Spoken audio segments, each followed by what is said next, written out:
This video is brought to you by Lost in Cult, makers of artisan books that celebrate the rich history of some of the most beautiful and most important video games ever made. They've just announced their most requested book ever, Outer Wilds Design Works. Over 250 pages of essays, interviews, and perspectives on one of the greatest video games ever made, all beautifully presented, featuring never-before-seen art, and the deluxe edition comes with a collection of special accoutrements to adorn your desks and shelves. Click the link below to check it out, or stick around to the end of the video to learn more.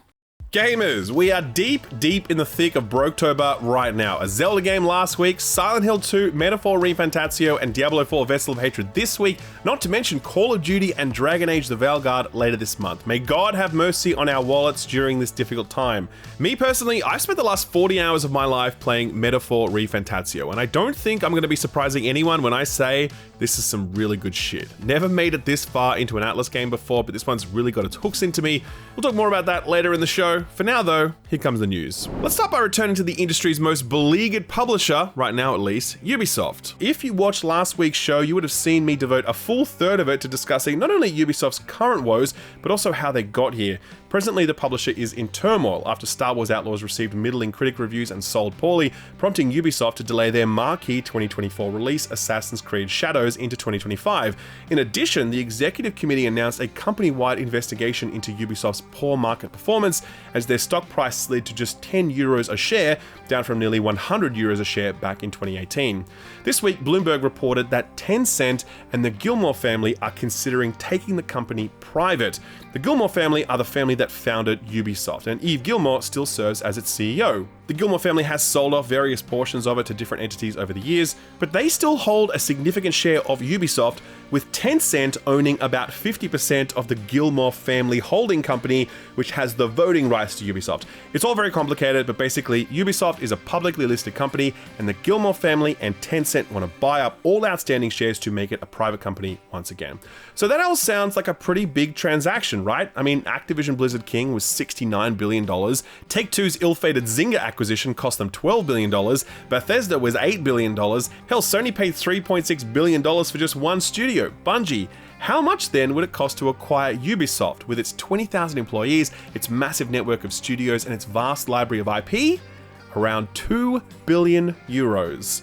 That is the ballpark current market cap of Ubisoft, which is calculated by the number of outstanding shares times the price of a single share. Compare that market cap to the $26 billion that Take-Two is worth, or the $37 billion that EA is worth. And you get a sense of just how undervalued Ubisoft is, and I mean that. The value of the Tom Clancy, Far Cry, and Assassin's Creed IP alone is worth more than $2 billion in the hands of anyone with half a brain. This price point reflects the severe distress inflicted by Ubisoft's current management, and what's wild about this is that Tencent are looking to do this deal in partnership with the very management who brought the company to this position. It may well be an unwilling partnership though, as the Gilmour family's voting rights would likely be sufficient to block any sort of takeover, so this may be a case of Tencent sniffing a bargain and then just having to include the Gilmour family, otherwise the deal wouldn't get off the ground.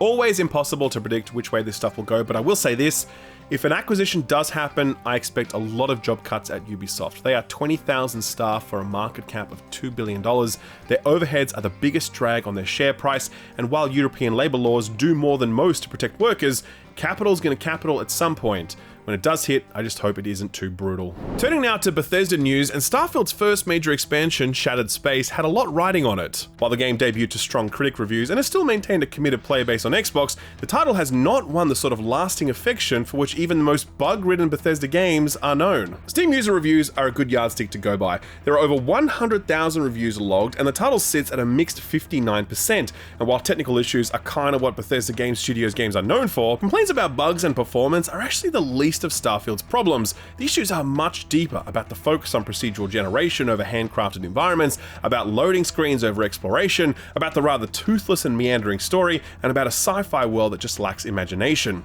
Todd Howard has famously said in the past that it's not how it launches, it's what it becomes, which is a very convenient bar to drop when you've got Fallout 76 on your IMDb page. But he isn't wrong. Games like No Man's Sky, Final Fantasy XIV, and Cyberpunk 2077 are all testament to the fact that post-launch updates can take a game from pariah status to lauded masterpiece, so long as those updates are good.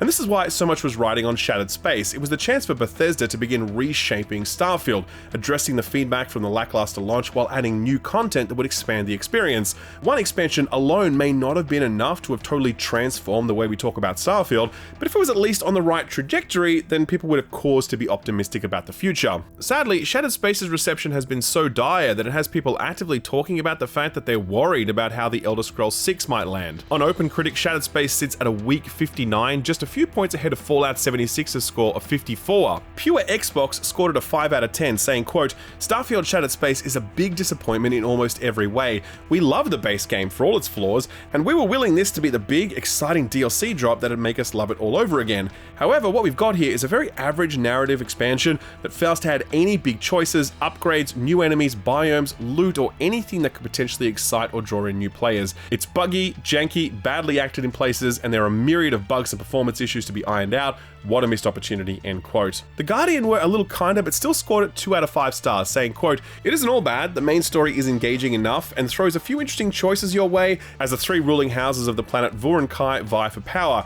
And when the frame rate is stable, Shattered Space is quite pretty, if overwhelmingly monotonously purple. But it is simply more of the same slightly broken Starfield experience, only without any spaceflight to add a soupçon of variety. It isn't cheap either," end quote. That last part's true actually. Shattered Space is a full $30 US, making it the same price as Cyberpunk's Phantom Liberty expansion, an expansion that was so good and so meaty that it felt like its own standalone game.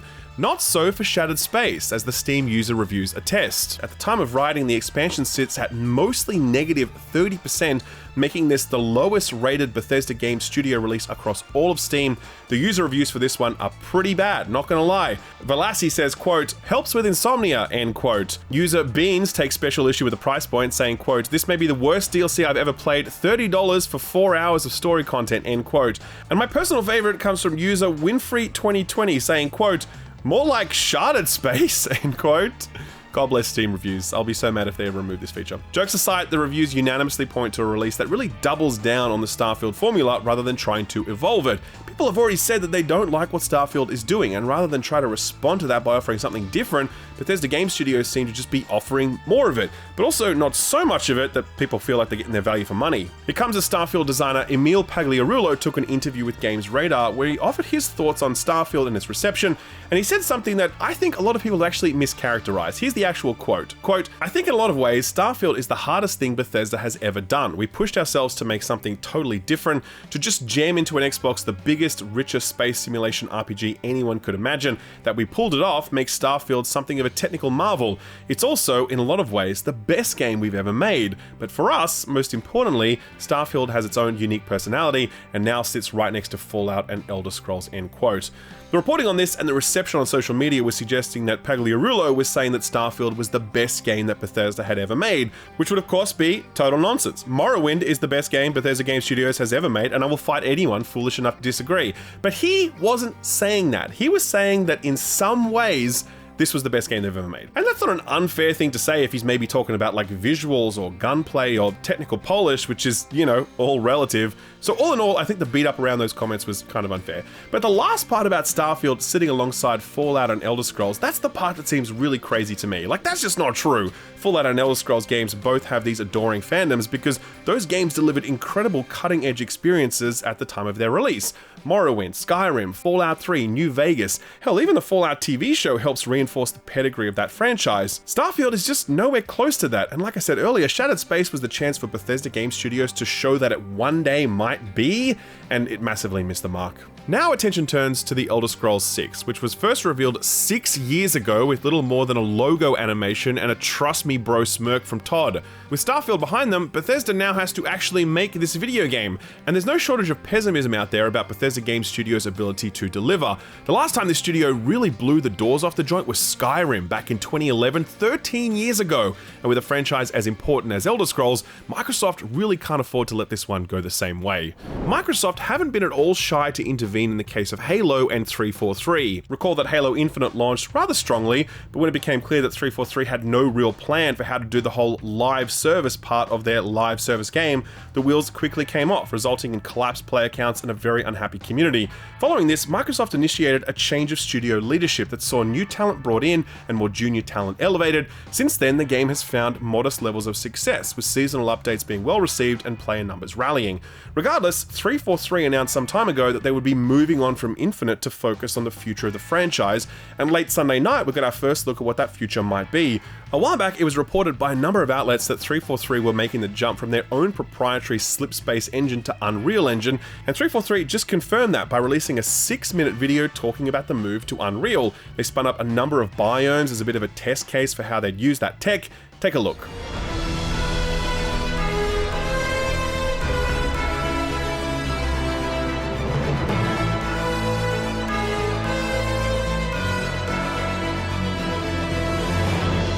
So just to be clear, what you're seeing here is not the first look at a new Halo game. It's actually something called Project Foundry, which is kind of like a tech demo, but the studio says it's more like them building actual real locations and assets to test what they could actually ship in future games. They really stress that this is not a tech demo because apparently there's no smoke and mirrors here, but we of course won't know that until we eventually play something for ourselves, likely many years from now. 343 say the move to Unreal allows them to focus exclusively on game making rather than also needing to be a tech company maintaining a game engine.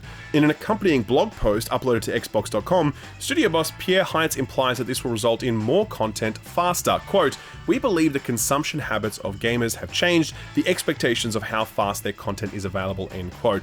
The blog post also makes clear that one of the reasons for this jump is talent, since it's much easier to hire somebody who already knows how to work with Unreal Engine rather than needing to hire in and then train that person up in an engine that no one else but 343 is using. Funnily enough, that's actually very similar to what CD Projekt Red said when they announced that they were making the jump to Unreal Engine for their future projects as well. The blog post also said that the studio has completely reorganized its internal structure and redesigned its internal processes. The studio boss basically said Halo Infinite was the last entry in the way 343 used to make Halo games, and now they're changing the recipe. With that change of recipe comes a change of studio name. 343 is no more. Say hello to Halo Studios. And yes, it is the worst logo you've ever seen, but to be perfectly honest, it doesn't matter. What matters is what this logo represents, the start of a new era. Heinz put it this way, quote, "If you really break Halo down, there have been two very distinct chapters. Chapter 1, Bungie. Chapter 2, 343 Industries. Now I think we have an audience which is hungry for more, so we're not just going to try to improve the efficiency of development, but change the recipe of how we make Halo games, so we start a new chapter today," end quote. So that chapter 1 and 2 thing, it's true, but I think it's important to remember that we're still technically in chapter 2. 343 may have new leadership, a new structure, new ways of working, and a new engine, but it's still the same studio in the sense that culture takes a lot longer to change than a logo does. For that reason, I think it's important to always view these sorts of rebrands with a pinch of skepticism, but ultimately, I'm really glad to see Microsoft and Halo Studios doing this stuff. We wondered aloud if 343 should continue to be the custodians of the Halo franchise. I mean, they had their shot, and clearly it did not work out for them. Microsoft acknowledged that, and rather than shutter the studio, they worked with a new batch of leaders to transform it, and I respect that a lot. Obviously, we need to see how all of this lands when the actual game's release, but it's cool that Microsoft have chosen to nurture rather than to just sack people, because Lord knows they've done more than enough of that already. To cap all of this off, the blog post made clear that multiple Halo games are currently in development. We don't know what they are, but the post made clear that we won't see any of them for a very long time. But again, it's kind of interesting to imagine that Halo Studios might be working on a mix of big and small projects. Surely we'll get another mainline entry at some point, but maybe they're hard at work on some little spin-off game that pushes the franchise into some new territory the way Halo Wars did. Or maybe we get a game that continues that ODST vibe rather than keeping things centered on John Halo all the time. A visual novel where we get to court Cortana, question mark? I know someone who might be a little jealous if he were chatting up his girl. A quick lightning round to finish off. While we're on the topic of layoffs, Tim Sweeney says that after laying off 830 people in September of last year, Epic Games is now financially sound, whatever that means. Back then he said that Epic had to get its finances in order. Epic Games' financial information is not public, so we have absolutely no sense of what that really means. Since then, Sweeney says that things have improved both financially and in terms of player counts, with Fortnite achieving a new monthly active user peak of over 110 million people, and the Epic Games Store achieving a new monthly active user peak of 70 million people. I'm gonna guess that 69,700,000 of those are Fortnite players, and the remaining 300,000 people are you, who log in each week to collect the free weekly game after seeing it in the sort of free stuff section. You're welcome, Tim Sweeney. Feel free to cut me a generous user referral check anytime you like. Sticking with Epic a while longer, Epic is making a big push into the mobile space, and their strategy is a hell of a lot like their PC strategy, namely, hand out free shit. That's only half the story. The long version is that Epic now has their foothold into Apple and Android devices, where their storefront app can be installed and Epic can begin transacting with consumers directly rather than through Apple or Google. Epic have said they want to entice both consumers and developers to begin using their mobile storefront, and to do that they're lowering platform fees, they're enabling self-publishing tools, and they're promising over 50 third-party games on their platform by the end of the year. They're also going to be giving away free games to the likes of you and me, because that's kind of Epic's thing at this point. As entrenched as Steam was, this one seems like a battle even harder to wage, owing to the fact that the very hardware you're operating on is rigging the game against you. But Tim Sweeney really does seem like the kind of guy that would hock his own shirt if it meant he could fight just one more day against Apple and Google, and that man's got plenty of money to buy a lot of shirts, so I wouldn't count him out just yet. Speaking of mobile, we're getting a Power World mobile game, and guess who's developing it? Nintendo! No, I'm joking, but it would be very funny. No, it's actually being developed and published by Krafton, most known for PUBG, but also their recent purchase of Tango Gameworks, so that we could get ourselves a Hi-Fi Rush sequel. Much love to them for that. The game is being developed by Krafton's PUBG studio, and they say they'll develop a mobile game that, quote, reimagines and adapts the core gameplay elements of Power World for a mobile environment, end quote. Translation? We're going to figure out a way to add a cash shop to this bad boy. Here's some very cool news. Recently, the game director from the Mario Rabbids games, David Soliani, left Ubisoft after more than 2 decades with the company. This past week, he announced that he's teamed up with the former lead designer of Red Dead Redemption, a guy by the name of Christian Cantamessa, and together they formed a new studio called Day for Night. It's being funded by Ed Fries, formerly of Xbox back in the OG days, and their first game is being published by Krafton. Man, these guys are really making a lot of moves lately, aren't they? The project is still under wraps, but the ever-effusive Soliani had this to say, quote, it's a lullaby for my soul and a serenade to our industry, to the magic and the madness of creating worlds from nothing. It's a story about triumphs, challenges, dreams to light the path we walk together, end quote. I really do love that guy, he's all hard. The Skill Up Team Discord lost their collective shit when this news broke. Avatar The Last Airbender is getting the AAA treatment, with Paramount announcing a partnership with Saber Interactive to make it happen. People have been wanting a proper Avatar game since before the pyramids, and Avatar fans are thrilled that Saber's on the case because they are riding high off the back of the phenomenal success of Space Marine 2. They're now hard at work on the Knights of the Old Republic remake, so it's unclear where the Avatar project will fit into their schedule, but it'll likely be handled by a separate team since Saber has a few teams in operation at any point in time. And finally, Xbox is handing a note around class that reads, "Do you like me? Yes? No?" Recently, the Xbox research team posted a blog that invited feedback from any developer who's making a game, but who isn't putting those games on Xbox. Quote, if you're making video games, we're interested in hearing from you. If you aren't on Xbox, we'd love to know why. And honestly, if you are using our competitors' products, you probably have a great perspective we could learn from, end quote. Oh man, if I was a developer, I'd be like, how long do we have? Interestingly, this is one of the exact questions that Edmond put to over a dozen AA and indie developers some months ago when we were exploring why developers might or might not want to publish their games onto Xbox. It was a really revealing piece about things like Game Pass deals and consumer habits and third-party approvals. Too much to summarize here, but Microsoft Research, if you're at all interested, I'll leave a link to that Patreon article below the like button. So what got announced or delayed this week? Quite a bit actually, and by far the biggest announcement was the confirmation of something leaked a little while ago. Red Dead Redemption is coming to PC. This was initially leaked by an erroneous PSN listing that mentioned a PC port that didn't yet exist, but on October 29th, it will exist. It's the original masterpiece from Rockstar, made playable on PC by a studio by the name of Double 11. It'll feature all the things you'd hope for from a modern-day PC port, including native 4K resolution, support for up to 144Hz refresh, ultra-wide and super-wide aspect ratios, HDR10, and full keyboard and mouse support. It's coming to Steam, Epic, and the Rockstar launcher for the 3 of you out there who prefer to buy your games there. Fantastic news that this opus is finally making its way to PC 14 years after its initial release. Let's hope it doesn't take quite as long to get GTA 6 on PC as well. The other big announcement for the week was that Alien Isolation 2 is happening. Sega and Creative Assembly have announced that Alien Isolation 2 is in early development, a piece of news they shared on the day of the 10th anniversary of the release of Alien Isolation 1. The creative director of the first game, Al Hope, made the announcement on Twitter saying, quote, "We have heard your distress calls loud and clear," end quote. Creative Assembly saw a bunch of layoffs earlier this year as a result of the very expensive cancellation of their extraction shooter Hyenas. It's nice to know that Creative Assembly will be getting back back to giving people more of what they want, rather than another live service shooter. We've got enough of those, thank you very much. Speaking of shooters, though, of the offline variety, the folks who put together the influential and psychedelic indie first-person shooter Post Void have just announced their next game, and it's definitely taken on a very different vibe. Swedish indie duo YCJY Games has announced Keep Driving, described as an atmospheric management RPG about a road trip across the country. Think the Oregon Trail, only you're driving a beat-up Volvo in the early 2000s to get to a music festival. Sure to hit the notes of elder millennials everywhere, but no release date for this one just yet. Next up, Windblown got an early access release date, and it's soon, 24th of October this year. This is the next game from the Dead Cells studio Motion Twin, though it is worth noting that few, if any, of the original Dead Cells team actually worked on this one, as they've all moved on to new things. Early previews for this one have been really good, and between this, Hades 2, and Rogue Prince of Persia, we certainly are eating good on the indie action game front. More Ubisoft news, Assassin's Creed Mirage is headed to Steam sometime in October. No confirmed date yet, but it is happening. Kind of wild that Mirage actually came to iPhone before it came to Steam, but there you have it. And while we're on the topic of Apple devices, one of last year's most notable and award-winning indie games, Dredge, announced that it would be coming to Mac, iPhone, and Android. This is a very, very excellent eldritch fishing game from New Zealand, and programmer and writer Joel Mason made this announcement by saying it was, quote, a huge day for the Steam forum bros who said Dredge looks like a mobile game, end quote.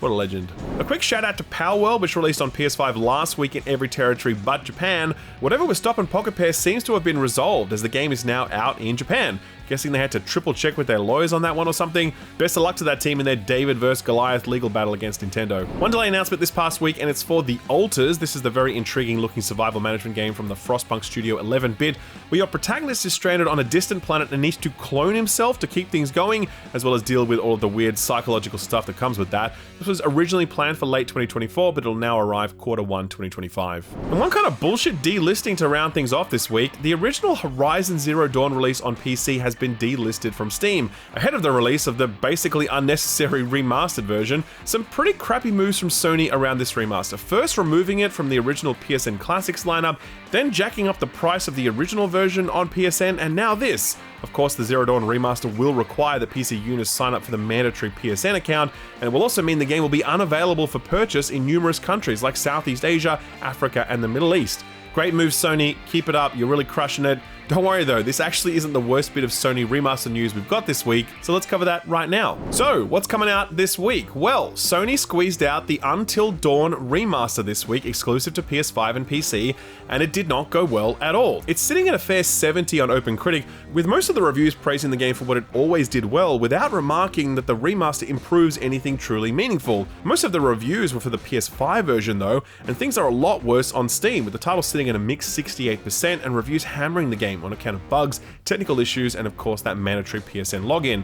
The guys at Digital Foundry also pulled this one apart, saying that a lot of the models and environments have gotten an upgrade, but the remake has significant frame rate and pacing issues, and overall image quality is actually pretty rough. There's also lots of chatter about the recoloring work that's gone into this, with many scenes looking completely different and definitely worse. I guess Sony wanted to have this one out to cash in on the upcoming film adaptation, but man, that movie isn't out anytime soon. Like, you could have taken the time to get this stuff right, so it's a real mystery how it ended up this way. Zoocosis was that body cam horror game featuring mutated animals, and that's come in at a mixed 52% rating on Steam. We featured this one on Put This On Your Radar a while back, but it appears as though it's actually more of a management game than a horror one. Apparently those gross animals can't even hurt you. Some people are really disappointed with what they feel is a bit of a bait and switch, but others are finding fun in it regardless. Throne and Liberty is the new NCSoft MMO that Amazon Games has put out, and boy, it is a popular one. It's maintained a pretty steady concurrent peak user count of around 330,000 players since launch, despite the multitude of criticisms being thrown at it, including shallow quests, slow progression, and some pretty rough free-to-play monetization that has sadly become the norm for NCSoft games and many more like them. It's currently sitting at a mixed 64% rating on Steam, and PC Gamer had a pretty funny write-up about its awful and nonsensical English localization, but still, it's very clear that flashy combat and being free-to-play is enticing more than enough people to check it out. By the way, Austin is currently playing through this one in preparation for a full review, which will be out soon, so if you don't want to miss that one, be sure to subscribe and ding that notification bell. May as well like the video while you're at it, why not? Phoenix Springs is that stunning neo-noir adventure game we featured on Put This On Your Radar last week, and it's landed at a Metacritic score of 74 with quite a bit of a range in the takes.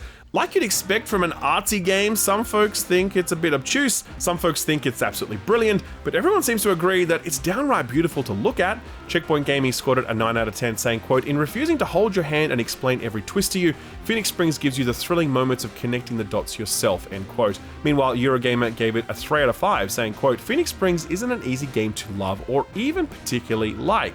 And yet, as it meandered toward its willfully inconclusive denouement, it got under my skin enough, buzzed around in my brain enough, that I almost immediately played through it again. Its final revelation, its whole structure in fact, suggests a game meant to be revisited, reinterrogated, and picked apart," end quote.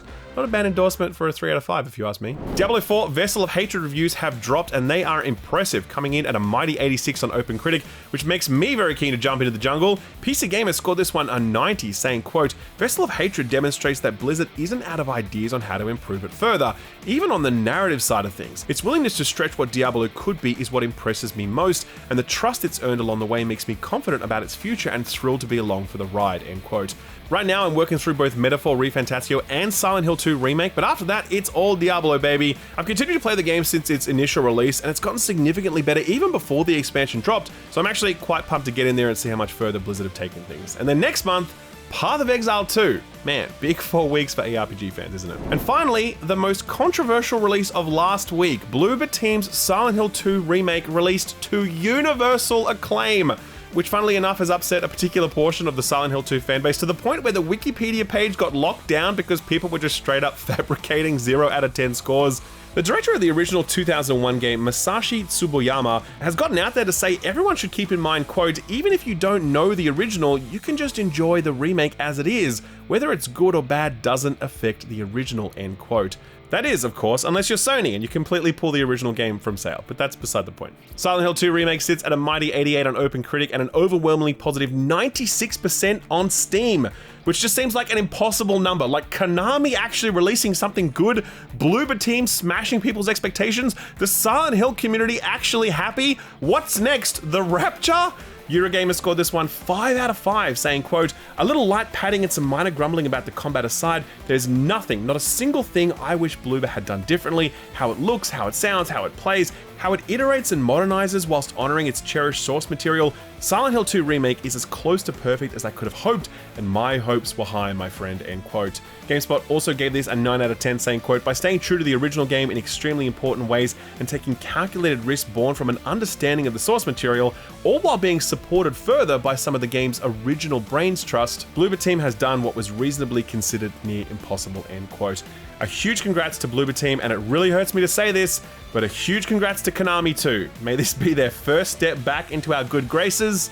Next up, Metal Gear Solid Delta. So, what's coming out this week? Well, I don't want to alarm anyone, but a new Game of the Year contender has appeared, and its name is very confusing, but it's Metaphor ReFantazio, okay? It's launching on all platforms bar Switch this Friday. This is the new RPG from Atlus's Persona team, branching out from the world of Japanese high schools and using their unique combat systems and game structure to tackle high fantasy, religion, and politics. Reviews for this one are already out, and man, are they impressive. It's currently sitting at a mighty OpenCritic score of 93, making it one of the highest rated games of the year. Friend of the channel, Michael Hyam, gave this one a 9 out of 10 for IGN, saying, quote, "There's a certain familiarity in Metaphor ReFantazio, but Atlus takes the principles of its already excellent RPGs and refines them in a way that effortlessly ushers you through its brutal and sometimes beautiful new fantasy world. Metaphor ReFantazio is poetic and at times idealistic, but it also understands its complexities and that change requires action, and that even far-fetched fantasy stories can serve as inspiration to make our world a better place," end quote. Eurogamer also gave this one 5 out of 5 stars, saying, quote, "Taken as a straightforward fantasy RPG, Metaphor ReFantazio is hard to beat.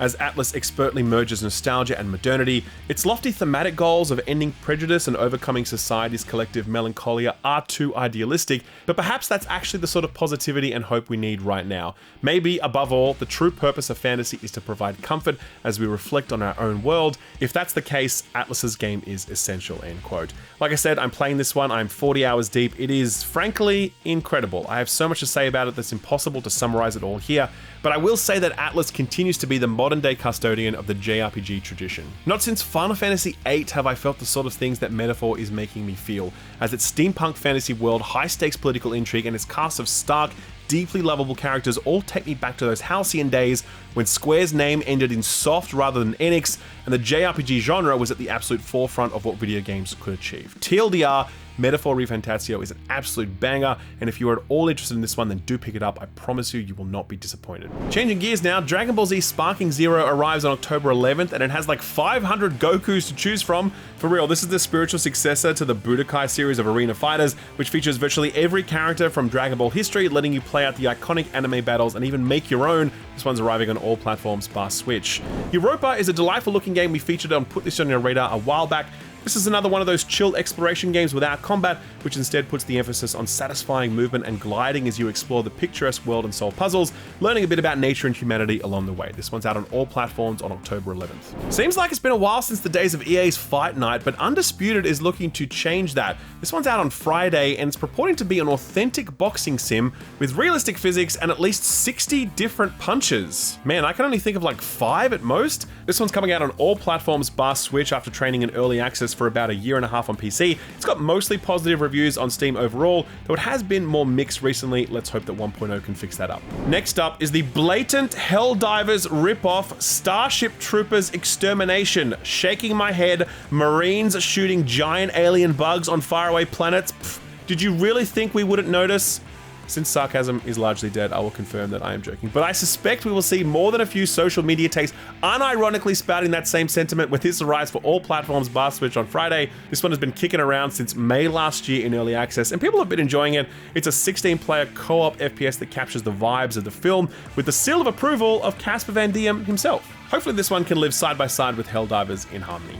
Hey, what's your favorite part of Transformers? If you said racing around as a car, then you're in luck because Transformers Galactic Trials is out on Friday, and it's a racing game with a bit of combat thrown in there as well. This one is from kids game publisher Outright Games, so temper your expectations with this one. It's coming to all platforms on Friday. Remember New World? Well, it's back with a new name that has confused a lot of people. New World Eternum is the new chapter of Amazon's once popular MMO, and it's also getting a launch on PS5 and Xbox alongside a PC revamp, all of which arrives Tuesday next week. They've made a lot of changes to this one to try and give it more long-term staying power. Will be really interesting to see how it lands. And finally on Tuesday is Nomada Studios' Never. This is their follow-up to the really wonderful Gris. This one tells the story of a young woman and her cool wolf companion. This one's being published by Devolver once more, and from the looks of things, I got a pretty good feeling about this one too. One more thing coming out this week that we haven't mentioned yet, so put this on your radar.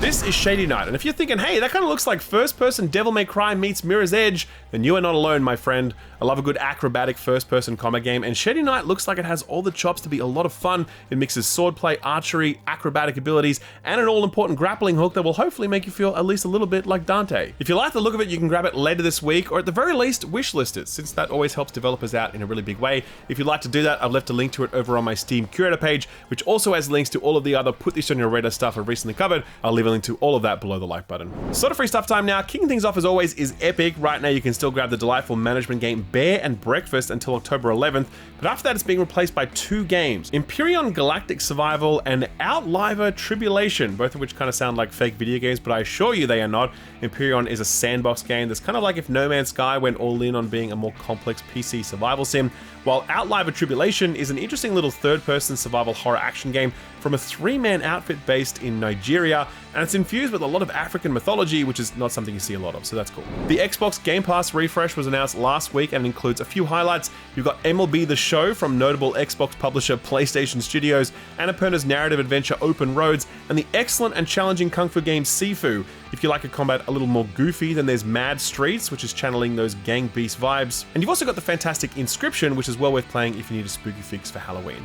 And lastly, Nintendo has finally remembered that F-Zero exists. Last week it dropped 2 Game Boy Advance F-Zero games on Nintendo Switch Online, F-Zero GP Legend and F-Zero Climax, the latter of which was previously released in Japan only. Some incredible tech for the GBA in Climax, I'm told. It's got a full track editor and everything.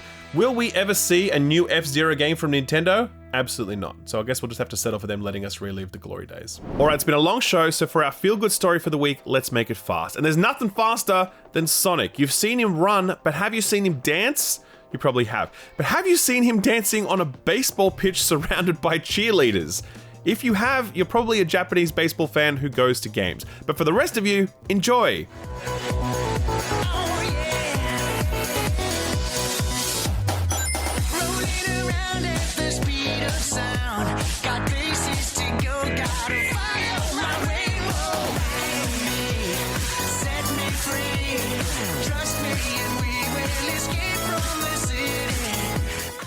Not gonna lie, Sonic has got some moves. Me? I got no moves. After sitting on my butt for 40 hours playing Metaphor ReFantazio, I feel like my Apple Watch is about to stage an intervention and call an ambulance on my behalf. I'll be midway through a boss battle and they'll be trying to haul me out on a stretcher. I don't care though, I'm gonna keep going. Metaphor is just too good. And Silent Hill 2 is as well, for that matter. That's the end of this week's show. A very big thank you for stopping by, as always. If you enjoyed yourself, we'd love it if you could drop the video a like and maybe even hit that subscribe button. A huge amount of content going up on the channel this month, and we'd hate for you to miss it. Thanks again for watching, and a big thanks to this week's very, very special sponsor, Lost in Cult.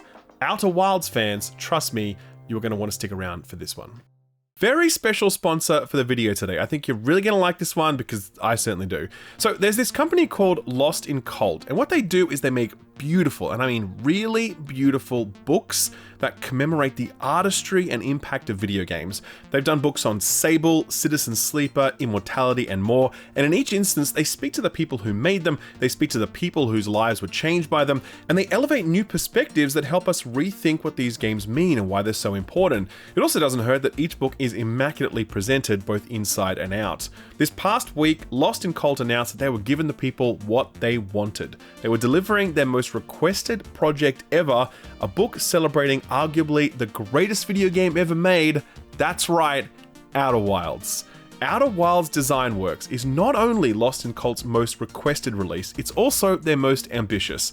Written by former Edge magazine deputy editor Chris Schilling and featuring a foreword by acclaimed games writer Josh Scher of Uncharted 4 and Lost Legacy fame, Outer Wilds Design Works features over 250 pages of interviews, essays, and perspectives on the game that forever changed the way we think about video games. There's a standard softcover edition of the book, but there's also a deluxe hardcover edition featuring a beautifully designed slipcase, a 3D papercraft model of video game's best handling spacecraft, replica projection stones, stickers, bookmarks, a planetary chart, and lots more. It's a really beautiful, special, and rare collection that will not only look lovely in your hands or on your shelf, but it will allow you to experience Outer Wilds once again. We can never again experience the joys of uncovering the secrets of that clockwork universe, but we can explore the secrets of how a small team of people made this incredible thing. Orders for this are now open, and I really recommend getting in quick because the deluxe edition I mentioned earlier is only going to be available until December 2nd, at which point only the regular softcover edition will be available. If you'd like to pick up either edition, you can use offer code SKILLUP at checkout to get 5% off your order.